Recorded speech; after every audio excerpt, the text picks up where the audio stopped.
Previously, we learned that there are three general principles, namely regulating yin and yang, strengthening the body resistance, and eliminating the pathogenic factors. And the third is distinguishing the primary from secondary.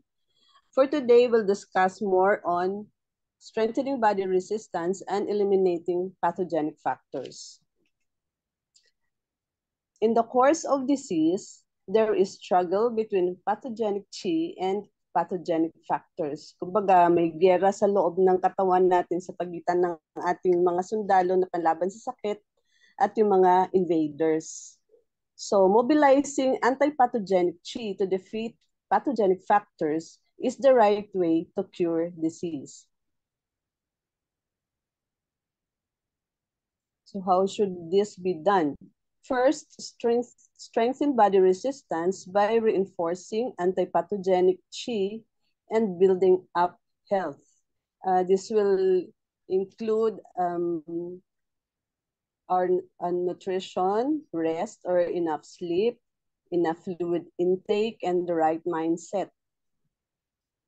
So if our body resistance against disease is strengthened, pathogenic factors can be easily eliminated. When pathogenic factors are removed, in turn, body resistance is reinforced.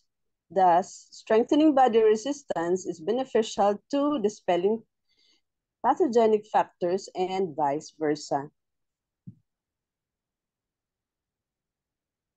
Patients with weak body resistance but pathogenic factors not yet strong enough, we have to strengthen body resistance first.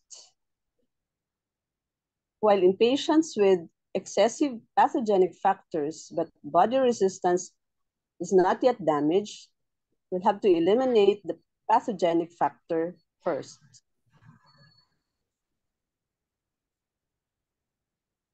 In patients with weak body resistance plus excessive pathogenic factors, we'll have to employ both methods simultaneously. That is, strengthening body resistance and eliminating pathogenic factors. So we have to distinguish which is primary from secondary. In patients with weak body resistance, we have to prioritize building body resistance and do something to get rid of pathogenic factors and vice versa. Whereas in patients in critical condition, which means there is excessive pathogenic factors and the body resistance is too weak, we have to strengthen body resistance first, then remove pathogenic factors. In patients where there is very poor condition with excessive pathogenic factors and weak body resistance, we'll have to eliminate pathogenic factor first and then strengthen body resistance.